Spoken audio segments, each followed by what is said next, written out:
Welcome to A Funny Thing Happened on the Way to My Life. This is the place to be for stories to inspire and uplift when life doesn't go according to our plans.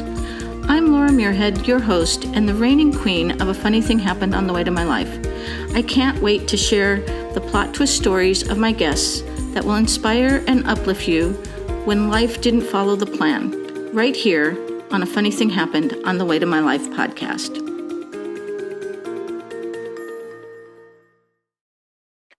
Hello and welcome to this episode of A Funny Thing Happened on the Way to My Life. I am so excited to have today as my guest, Sarah Brown Haté. Sarah is one of my co-authors in the #1 international bestseller, Entangled No More. So Sarah, come and introduce yourself and tell our listeners what you do and where in the world you are. Hi, Laura, and thanks so much for inviting me to your wonderful podcast. Can't wait to share things with you. So as you said, I'm Sarah Brown Haté. So as people can probably tell, I was born in the UK. That's why I have the accent I have. But I moved to France over 30 years ago, fell in love with a Frenchman, got married, and that's why my name is also Haté. So I've been living in France for a very, very long time. And what I'm doing right now is I've just rebranded and I am a soul-based healer and mentor. So I help sensitive, empathetic women who've lost their identity, who've lost their way, who just have no sense of really who they are, to reconnect to their soul, and their soul being themselves first, then others, the universe, and life. It's important and amazing work that you do. Thank you for that. So a few years ago, several years ago now, you had some health things, and just come and talk about A Funny Thing Happened on the Way to My Life experience that you had. So I love the title because honestly, when I look back, it really was a funny thing. At the time, it wasn't at all. It was the worst thing that could have happened to me. I had been holding everything together, an absolute control freak over my own life, but over practically everybody else's lives as well. And this was going back a very long time, about 20 years ago, when the health problems started. And I just ignored what was going on. I ignored what my body was telling me. I pushed through, went to see the doctor a few times, had medication for back problems, and then just carried on with life. And obviously, life was actually wanting me to stop and take stock of things at the time, but I had no idea that that was what was going on. So I pushed through until the summer of 2008, when my body obviously thought, well, she's not getting the message, so we're going to have to do something really big to physically stop her in her tracks. And that's what happened. So I had a massive slip disc at the base of my spine, which was paralyzing my right leg, meaning that I physically couldn't move. And apart from the excruciating pain, there was nothing really I could do. And my life suddenly stopped.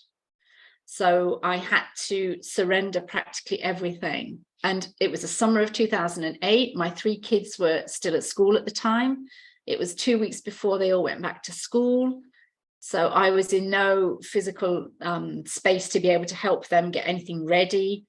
So it really was there a question of letting go of all the control that I'd been holding, asking for help, which was something that I had never done before, just because I felt I couldn't. And so that was what happened. And that led me to really connect to my soul's calling, and to have the courage to do what I had been wanting to do for quite a long time, which was to quit my job and to set up my own business. And this came to a head because I was signed off work for quite a few months to start the healing process, the physical healing process. But then what happened was I just didn't want to go back to work. I started to feel the knot in my stomach, the dread, the physical sickness. And I said to my husband, I just can't do this anymore. I really can't do this. So we sat down, had a long discussion, obviously because the kids were young and all of the financial implications that that would have. And he supported me wholeheartedly. He said, I'll give you a year. If it works, it works. And if it doesn't, then you'll need to go and get another job or whatever. So I said, yeah, fine. And it worked because I'm still in business. The business has totally evolved, but I'm still in business. So that's the story behind my funny thing. Well, and number one, congratulations on having such a long-standing business. But the more and more we find that this is what happens. And I know you do some work with Joanna Hunter, my friend and mentor, and in her world, she calls this agents of the universe, where they are, they sneak up on you. Sometimes they sneak up and they say, hey, you know what, you're not feeling so good. And until, like you said, it kind of hits the wall and you can't ignore it anymore.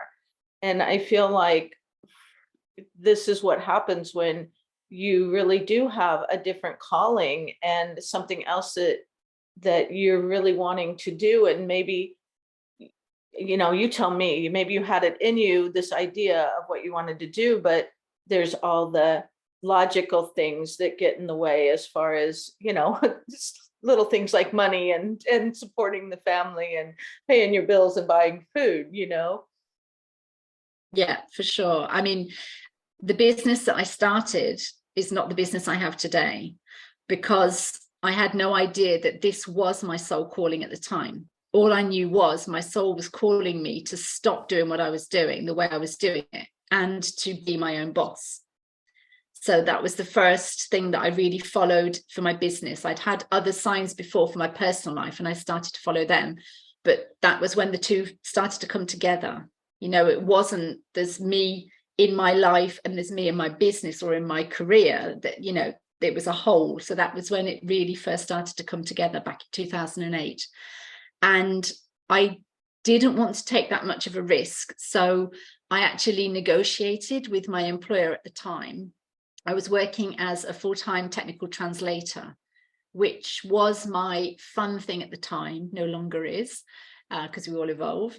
But I went to him and I was very open and honest. And I said, look, I just cannot come back to work. So I want to keep working for you, but I can't come back physically and work with you like this. So I want to set up my own business. Would you be willing to outsource? I can't remember exactly how much, say 1 day a week's work, or would you be willing to outsource work to me on a regular basis, at least to get me set up? And I thought, well, the worst he could say is no, right?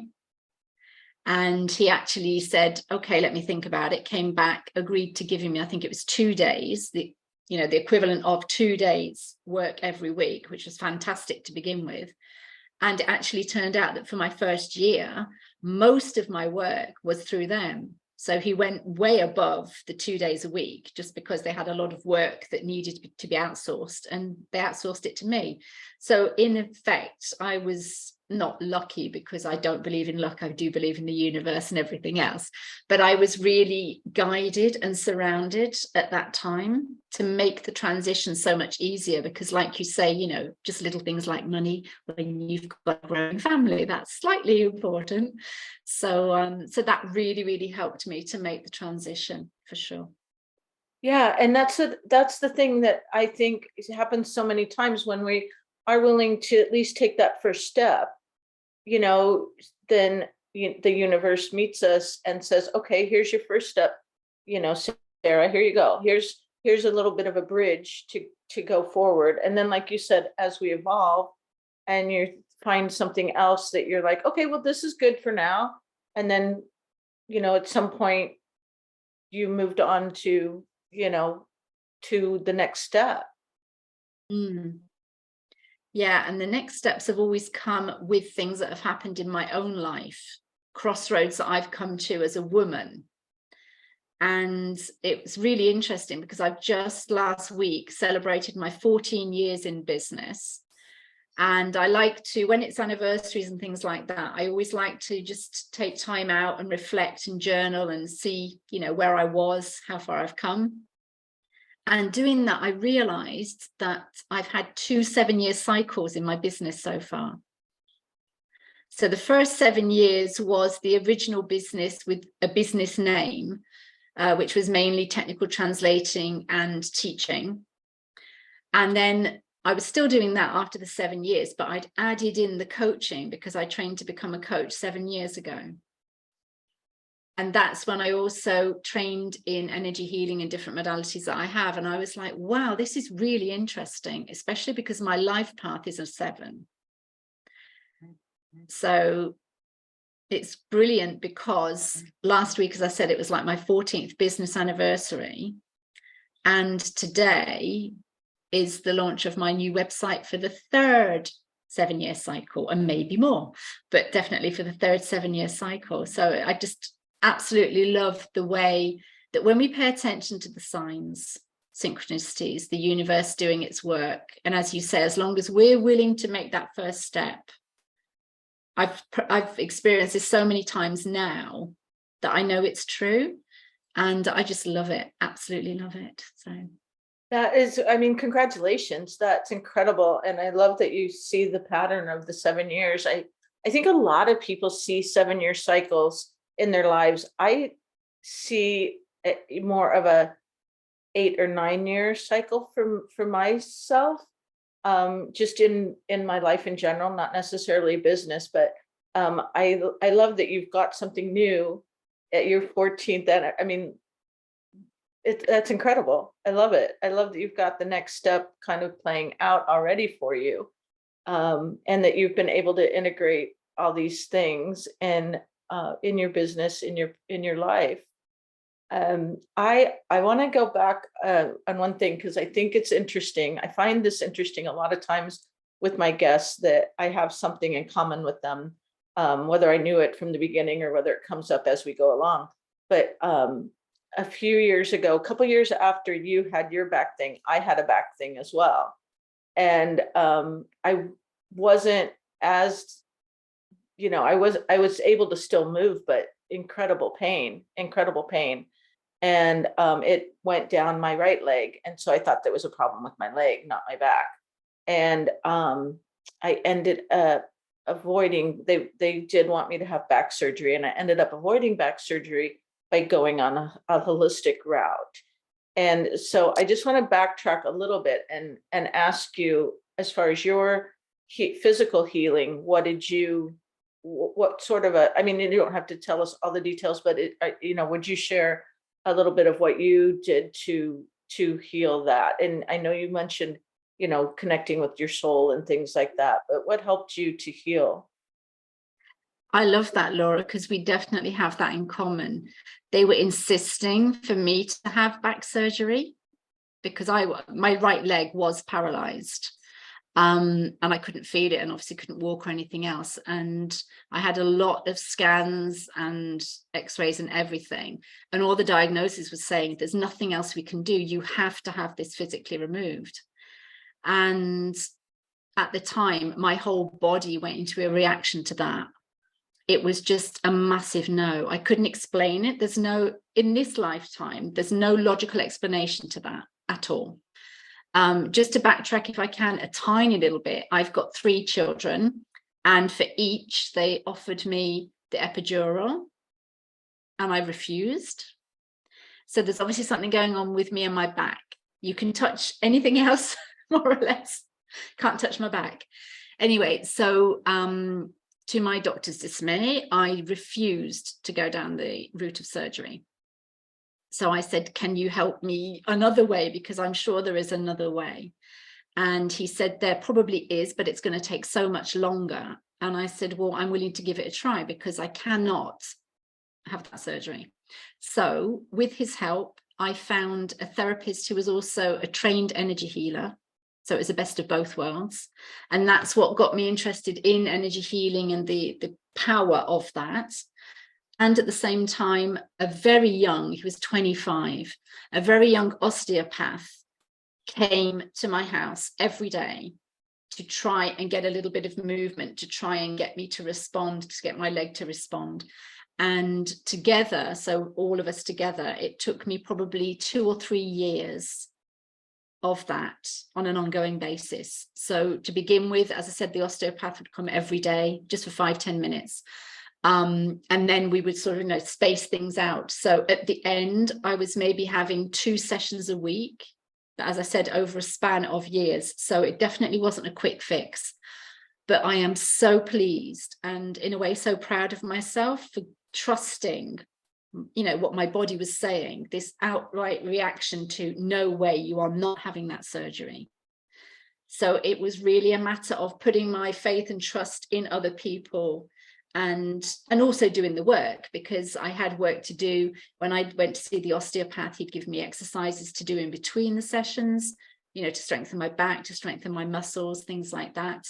When I went to see the therapist again, she would obviously ask me to do things, do certain research. She also put me on the track of my family tree, looking at if there are coincidences, if similar things have happened to other people in the family. And that was a fascinating journey as well. So that's what helped me. I love it. I love that. Mine was similar. And I think it's important to say that it's not the quick fix, but of course, the surgeon, that's what they do. That's their job. And they want you to have surgery. In my experience, the people that I know who have had back surgery have had to have more than one. It didn't fix it. And so for me, I was like, no, I'd rather do something else. And it was actually my husband who said, maybe, funny enough, because this wouldn't have come out of him. He was like, how about a acupuncturist or chiropractor or something else? And I happened to just, by the grace of Google, find a really good acupuncturist who was a holistic doctor. And again, same thing, like doing exercises. I remember going into her, and I think I started out seeing her twice a week, and her saying, well, how often are you doing the exercises? And I was like, well, in the morning and in the evening. And she was like, oh no, you've got to, we've got to have more than that. But she also, and I remember thinking, what does this have to do with my back?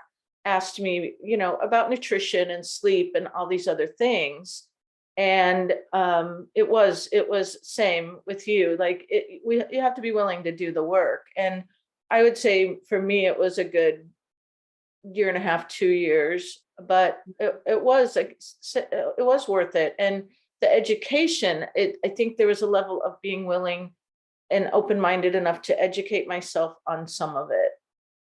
She was the first doctor ever who gave me 5 books to read. Read this, read this, read this. And I was like, what is all this? And so, yeah, I think it's important that for you talking about that we have to be willing to do the work and the exercises to do the healing. And I love that also is what led you to energy healing and led you down that path, because had you not, maybe it would have still come up later in your life some other way, but had you not, then you might not have taken the steps that you took in your own journey and in your own business then. I laughed when you talked about the books. I only had 1 to read, but that's what my doctor said. He said, do you love reading? I said, yep. He said, well, that's good, because you can't move, you can't do anything else. So go and read this book from cover to cover. When you've finished, you phone my secretary, she'll make an appointment, I'll come and see you and we'll talk. I had never heard a doctor, and to this day, I have never heard a doctor tell me that. So I was like, okay. And that book was about the mind-body connection. And I started to understand so much, and it brought me to tears and huge realizations about lots of other less important illnesses and things that I'd had in the past, and just how it all comes down to more or less the same thing for me anyway. So yeah, so that's why I was laughing when you mentioned, the books to read. So yeah. Yeah, and mine weren't so much about the energetics or the mind body connection. Those kind of came to me later, more recently. But were about things that we eat. And one book was about the exercises that I needed to do for my back, like the ones that I needed to do at home, and just different things. I don't remember what they all were now, but again, like I think it's something that we don't think of, that we don't realize. A lot of us don't realize that it is so important. And I don't know if you want to, if you want to speak a little bit about the energetics and the mind body connection in general, and how that plays out with us. Well, one thing that I learned and that I pass on now to people who I work with, if it's on one-to-one or group, is obviously the power of the mind, but something that I experienced and it worked within minutes. Talking with my therapist and energy healer at the time. And to be honest with you, I'm not a very patient person.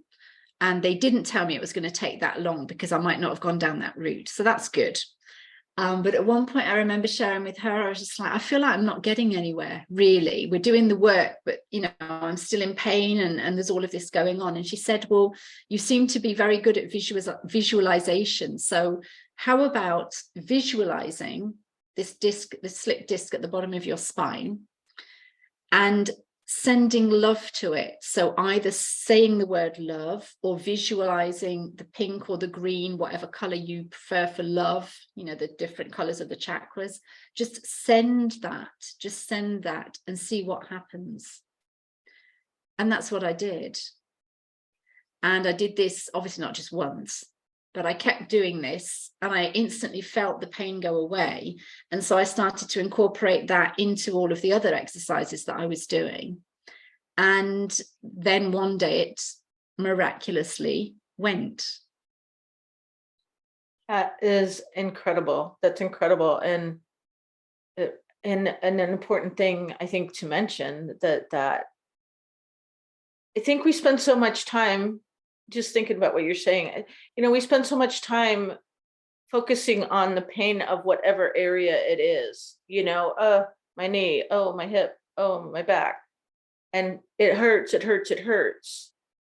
And I know a lot of times in general, we talk about, like the law of attraction and the positivity, but I don't think that we think about it in the terms that you're talking about, in the terms of our body, and sending the positive to our own bodies, and sending the love there. And it's like, no, I love my body. You support me in so many ways. That's incredible. I love that. I loved it too. And that's why I want to pass it on to as many people as possible, because it sounds, and it is really very simple in a way. But like you say, so I was one of these people. There are so many people who have this massive disconnect between our thoughts and our body. It's like they're two different things. And the power of our thoughts can literally change our life. Like you've just said, it's either, do I want to focus on the pain, or do I want to acknowledge that pain, which is hurting me, but then working with my body and my thoughts and my energy and guides and whatever else I want to do, but to actually focus that all to heal. Yeah. Yeah. There's another person that I know who talks about, she works a lot with the body and healing, and she talks about visualizing your body like just in a perfect state, that your body's working perfectly, which is great as well. Like just scan your body and imagine everything working properly. But I think this is another level, and a really different level of that. And I do, it's like I just had like this a little bit of an aha when you said it, of yeah, here we are. Like switch it up, and stop talking so much about the pain, and give it the love. And I think this is really great. because our body speaks to us, right? You've experienced that too. So there's obviously something going on, and we don't have all the answers necessarily, and sometimes we don't even need to have all the answers, but acknowledging that and being at least open to experiment, because I'm a great believer in all of this anyway, so I didn't really need much convincing, but some people maybe do. So all I would offer up is just try it. You know, what's the worst that could happen by you trying that? Nothing. You'll still be in the same pain, right?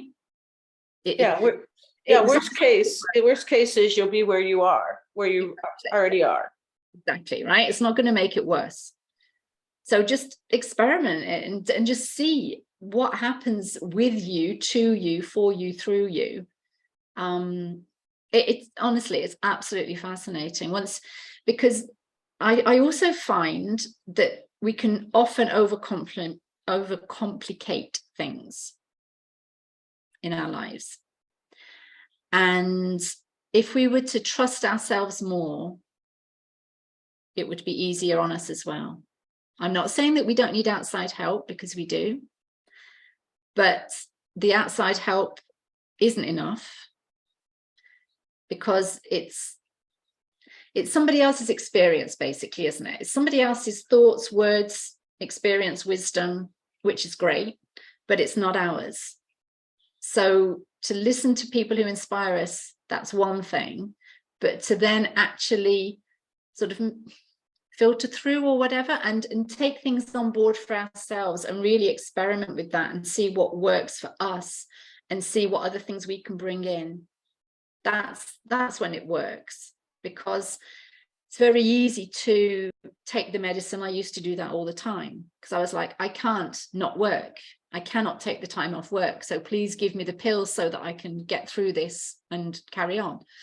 So it is easy to do that. A lot harder to actually say, right, I'm going to explore something else. But for me, a lot more enriching. So Yeah, that's it. And this is such a timely message also for me, because in the last few weeks especially, I've had several people in my family and that I know who've literally had medical issues going on. And the message that's been coming to me through watching them in the medical process is that we absolutely have to start to advocate for ourselves. If something doesn't feel right for you, to say, no, I'm not going to take that, or no, I don't want that shot. And I don't mean the thing. I mean, whatever the medicine is that they are offering to us. If it doesn't feel right for you, or if you find yourself in a situation that is uncomfortable, you don't have to stay in that situation. Like, we have to be our own self advocates. Nobody's going to advocate for us. But like you say, we're giving our power away to people who have their own ideas, who have their own thoughts. And sometimes those are good and right. And I think there's a big thought process in most people that these doctors, at least the Western world doctors, know more than us. They've been educated and they know more than us, but they don't know more than what we know if we listen to our bodies. Like, we know what's right for us. And I just think people don't realize that they can stand up for themselves, whether it is pushing through to get sometimes, in our medical world over here, when insurance steps in, oh boy, I don't want to really go down this whole rabbit hole, but they're saying, no, you can't have this test that you really need. Yeah. And that the doctors are saying you need. So we either need to advocate for ourselves to push through, to get, keep, following up, or like we're talking about, saying, okay, how does my body feel about this? I don't want that. That doesn't feel right for me. I actually had, when I was having this whole thing going on with my body, I had a doctor prescribe give me a pill, give prescription. And when I got it and I got home and I read all the side effects, I was like, you know what?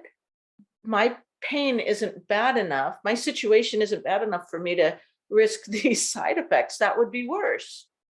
Yeah. So, I mean, I think what you're saying is so important. And like you said, if you try it, that's one of the things that happened with my back was that we decided that if I tried the acupuncture and it didn't work, the surgery option would always be there. Yeah. So what the heck? Why not? Mm.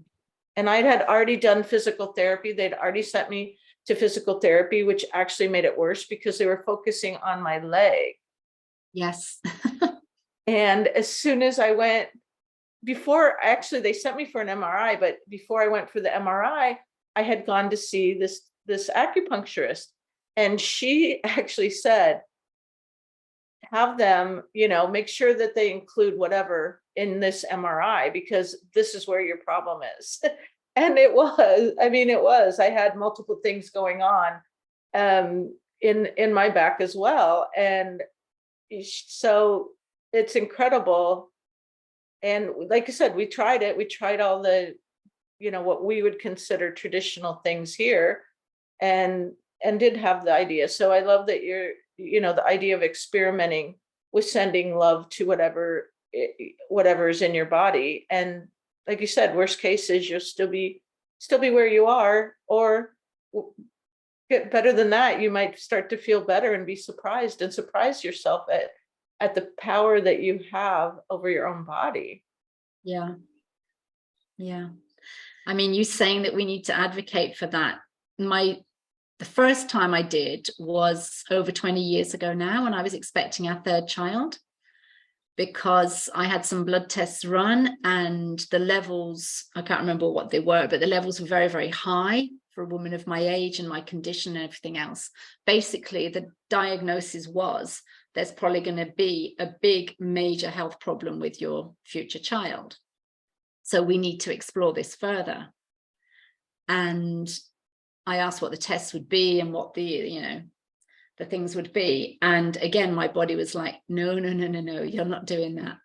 The risk of what could happen if you have the further tests done was much greater. The risk of even losing the baby was much greater than the potential threat, for want of a better word, of giving birth to a baby who would have health problems. And this was going back, as I said, over 20 years. So you can imagine at the time, I was more or less literally thrown out of my doctor's surgery. It's not the same doctor.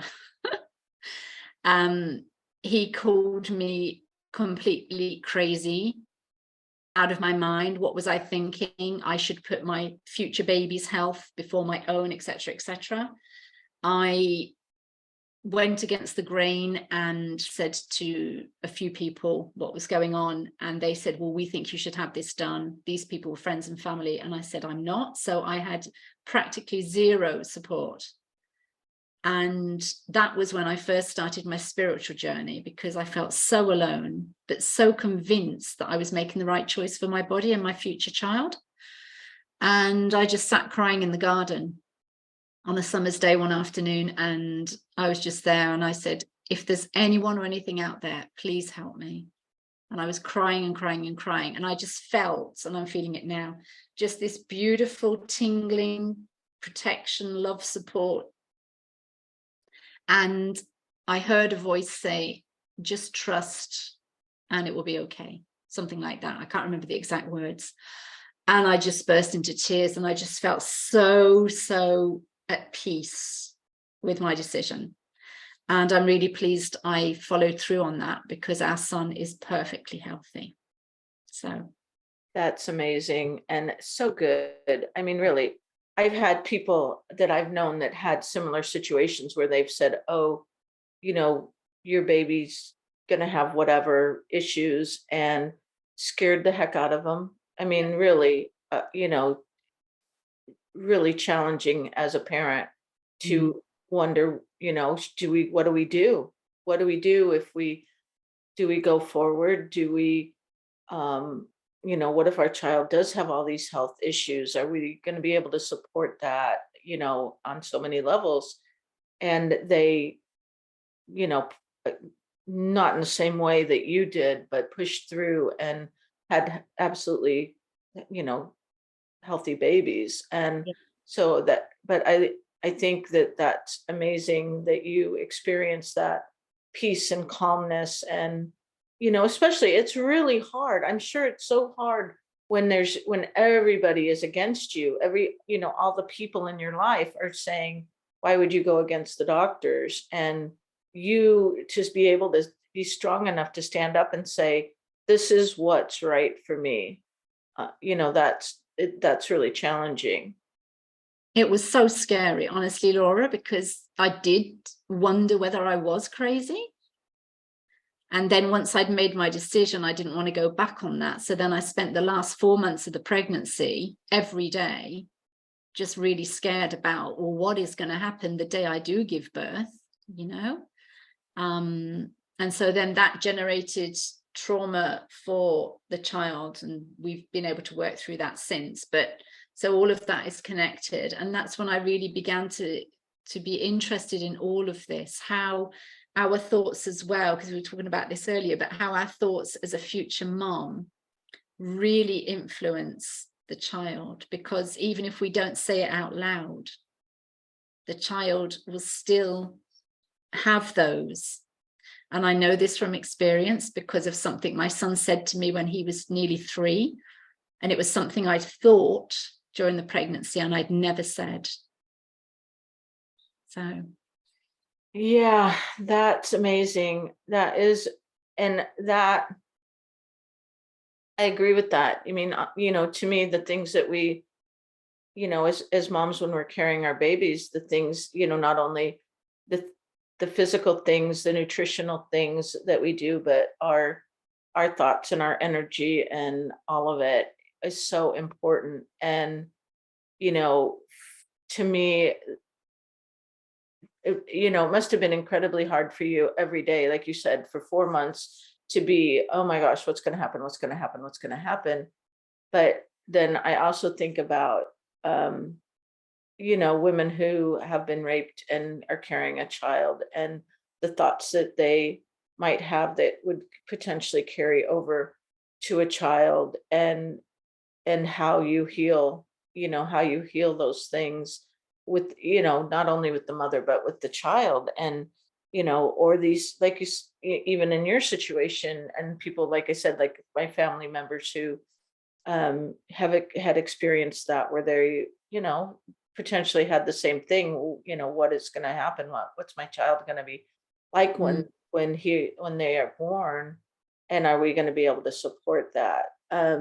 Yeah, I think that's really interesting that you were able to really hear that from, like we think, oh, that passes through, but for you to actually have your son share that with you, so that you are like, oh, wow, yeah, yeah, that's an absolute confirmation that that happens. yeah. I mean, that's a whole other story about that pregnancy and the relationship I have with him. It's beautiful, Yeah. absolutely beautiful. He came here. One of his main purposes for me in my life is to be my teacher, because I really opened up to who I am, my spirituality, and connecting to all the energy healing and all of that, everything that I have been through since his pregnancy. It's really taught me to actually step up and out into my soul calling. So, and I've told him that very many times. He's here for other things for himself as well, but his mission for me as his mum in this life is definitely that. That's amazing. That is so incredible. I love Mm, it. I love it. And a lot of times we don't think about that either, that maybe, our children are here to teach us something or to lead us down a mm, certain path as well. And yeah. not, and we're not only there for them to help them guide them, but that they teach us as well. I love that. Mm. It came just on the back of something which I didn't realize at the time. I was carrying him, but didn't know because it was very, very early in the pregnancy. And we were at my niece's christening. And I read a passage from the Bible. And the priest came to see me afterwards and thanked me for doing that. And then he said, God is going to ask you to do his work. And I just looked at him and I just didn't know what to say. So I didn't ask any questions. And a couple of weeks later, realized I was carrying our third child. And then everything I've just explained to you. And I was like, wow, you know, it goes way beyond things that we can maybe even imagine. So That's incredible. That's incredible. And especially to hear it, you know, from a clergyman, because your journey is really more of a spiritual journey that wouldn't maybe necessarily connect that way. Exactly, because I'm not even christened. I don't have a problem with the church and whatever, but, you know, I'm not even christened. So it's not like he was the priest that I used to go and see or the church that I used to go to. Not at all. Not at all. I'm just very open-minded I think there's, you know, a God or a goddess. That's just my personal conviction. We're all connected and we're all one sort of thing. There is no one God for me. I'm not wanting to go down that rabbit hole either today, but yeah, but I was just so amazed. And then to realize afterwards that what he said was actually true, because when I sat there crying and I was like, if there's anything or anyone, help me. And then to hear that voice and to feel this love and support. And then that reminded me of his words months before. And it was, yeah. And I only saw him that once. I've never seen him since. So the universe works in wonderful, mysterious ways. Yeah, definitely a messenger for you, for sure. In that situation. Yeah, that's incredible. I love your journey. This is, you know, these things that either have physically happened to you, or like this, a message coming to you, and the fact that you are so open to the different messages and also willing to then take action. Again, it's all about like not only listening to the message, but taking action on it, because a lot of times I think we don't do that either. No. I mean, going back to what you shared about your back, same as me, you know, we healed because we also did the exercises and did what was necessary. So yeah. Yeah, absolutely. And same like with you, what you mentioned, you know, about like, you know, luck. It's not necessarily luck. I think I just did a post the other day about that well, it was on St. Patrick's Day. I made a post of make your own, you know, don't forget to make your own luck. Because I think so many times we look at people and go, oh, they're just so lucky. But really, when you look at it, they're lucky, quote unquote lucky, because they've been open to the idea, they've taken the first step, and you know, or done the whatever work to make good things happen in their lives, and then, you know, potentially other people see it as luck. Exactly. Yeah. My dad, who passed away last year, but he would often say when I would going through periods of doubt, as we all do, you know, on and off, especially in business, and when I'd phone him and just have a chat and say, oh, Dad, you know, I'm not too sure, and he would always say, but you make things happen. He said, you have always made things happen. And I love that he recognized that in you, because a lot of times people don't yes, see that either. exactly. Yeah. So that was in his later years. That was, you know, quite recently. But even so, it's, yeah. And I was like, yeah, I do. Because like you said, I do have these messages, these intuitions, these downloads, whatever you want to call them. And I don't always take action on them all because I don't have enough time to take action on them all. But yeah, I take the action that I feel inspired to take anyway. So yeah.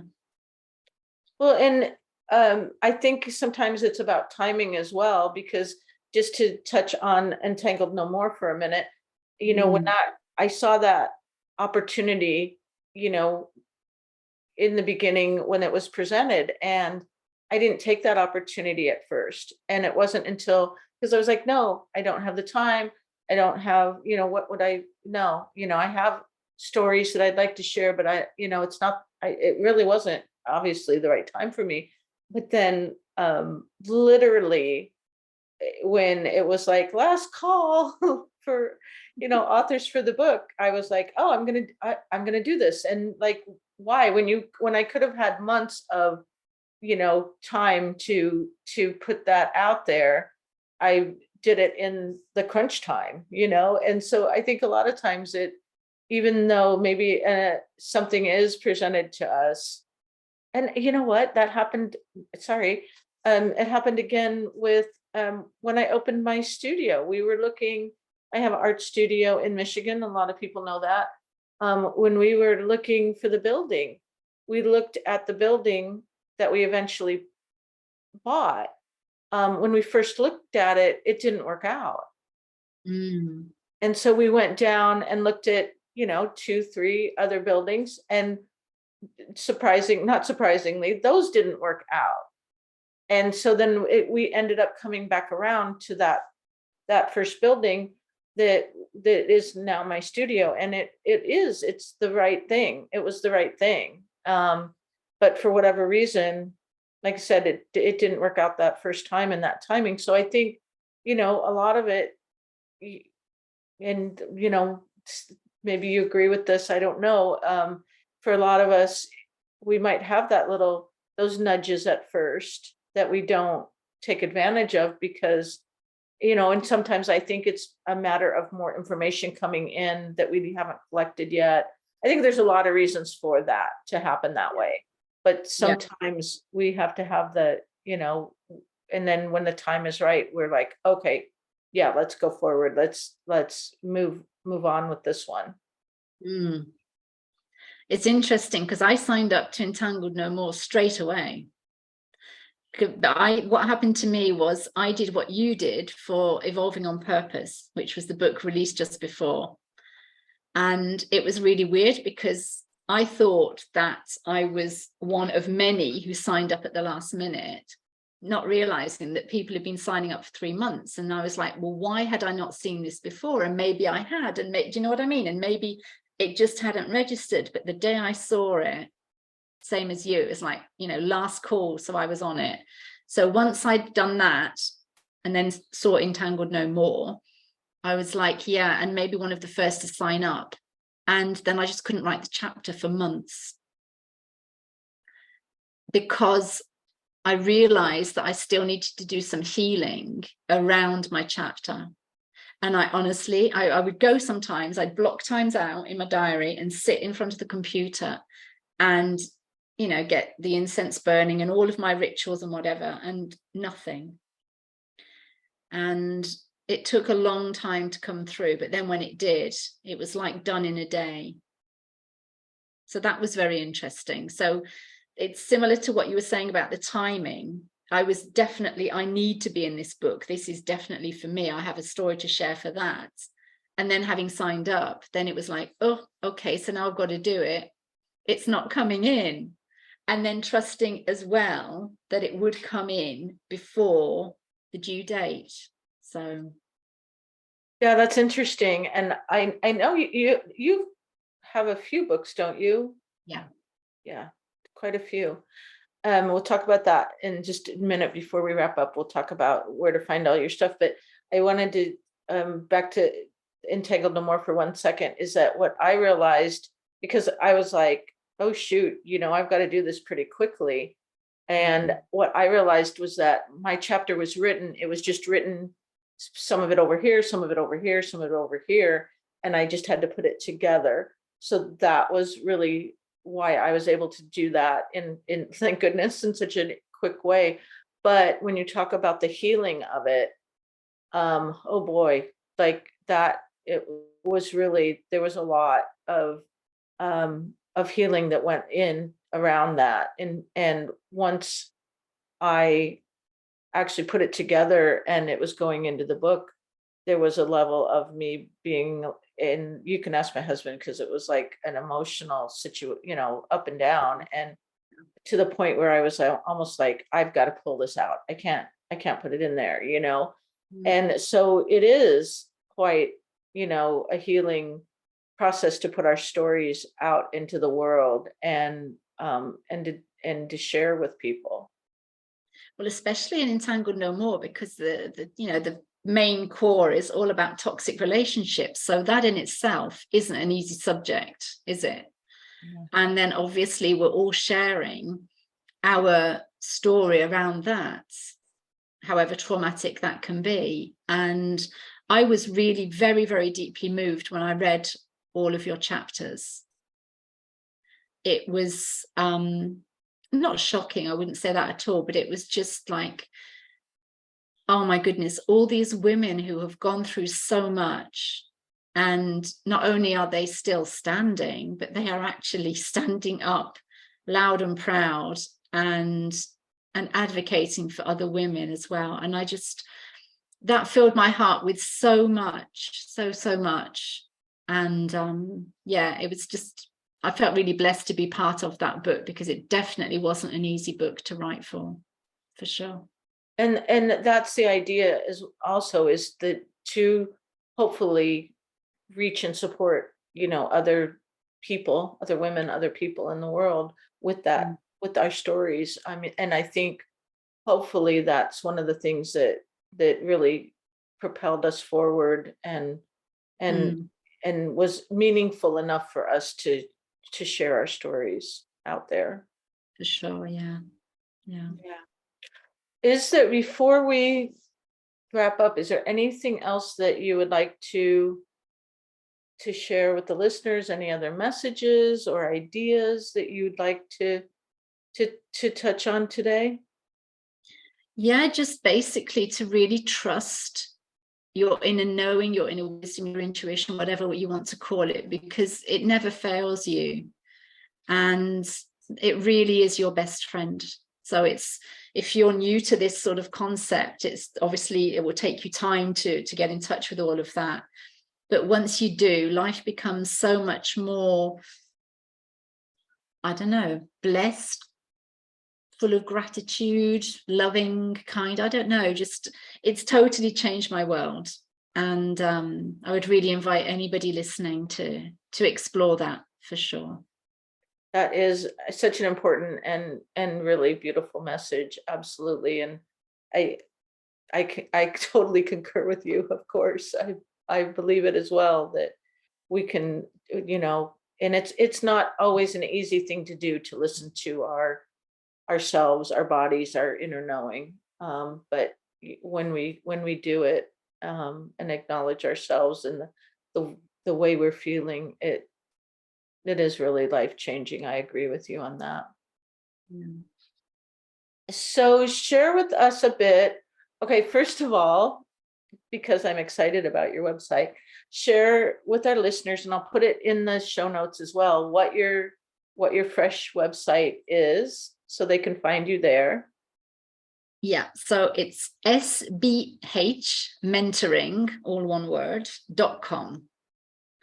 And the SBH is for two things. It's for Sarah Brown Haté, and it's also for soul-based healing. Oh, I love that. Thank you. Beautiful.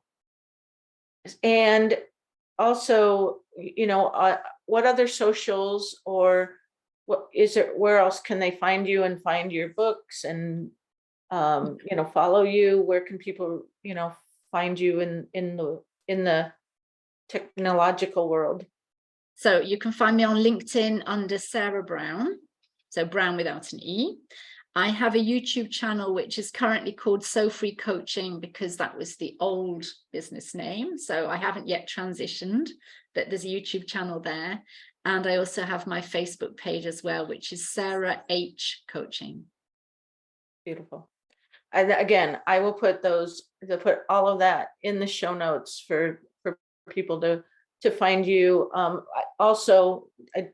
do want to mention that we are both on Amazon. The book Entangled No More. It can be found on Amazon, both in Kindle and paperback, but we both have author pages on there as well. So Yeah. you can put your author page in the show notes if somebody's interested, since we talked about that, if you're interested in Entangled No More, or one of Sarah's other books as well.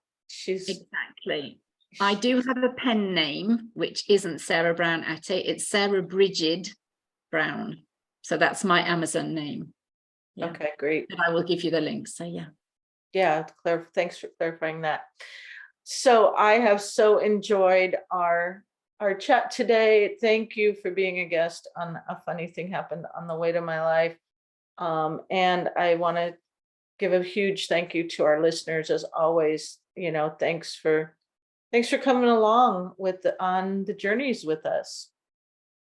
Thank you so much, Laura.